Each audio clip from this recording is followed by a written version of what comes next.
There's been a lot of talk lately surrounding Puff and your son's publishing.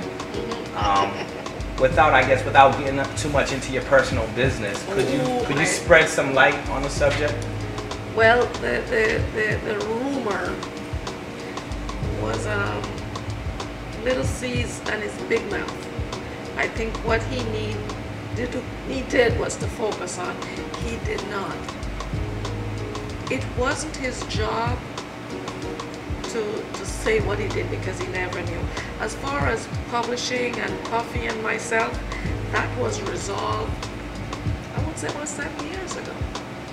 You know, when we negotiated the deal for, I think it was Born Again, Puffy and I came to an agreement, and my son was not here, so we have to do a new deal. And that's what Puffy and I are cool. Puffy and C's, I don't know. Puffy and the Locks, I don't know. Puffy and the Christopher Wallce estate is just fine. So how is your relationship with Puffy? Puffy and I are great. We had dinner 2 evenings ago. Wonderful. I have no beef with him, no problems with him. We're business partners. We have our ups and our downs, but we get over it. Recently, I just read an article in Rolling Stone. I read that one too. Very, very detailed article. Do we have any date of any idea of when, you know, they'll be officially solve the murder of Christopher Wallce? Well, our trial hopefully will start maybe early spring, because last summer it was declared a mistrial as a result of the information that was not brought forward. According to them, it was misplaced, it was sealed, forgotten, but no, it was not. You know, it was a big cover-up, big-time conspiracy, and the judge declared it a mistrial. So hopefully we'll start. The lawyers are working, and we'll be in court coming early next year. Any facts right now on what part the LAPD played in this?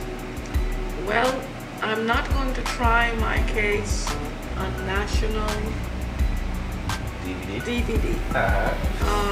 I'm going to let that come out in court. You can come up in California and you'll see what it's all about. But trust me, it's not pretty.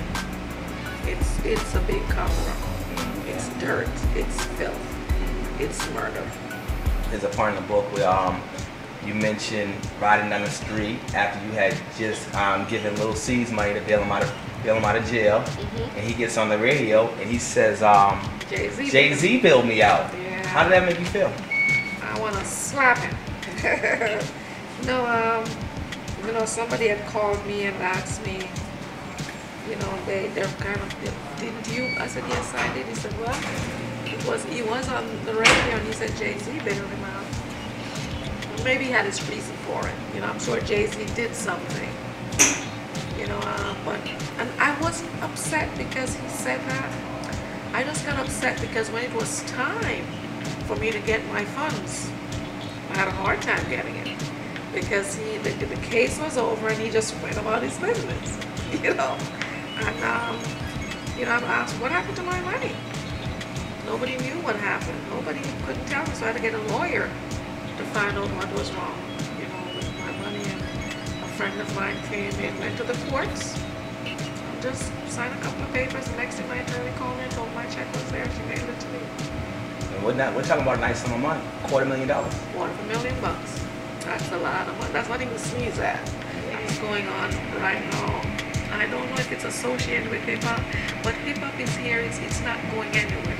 All the young people needs to do is to just nurture it and make it better.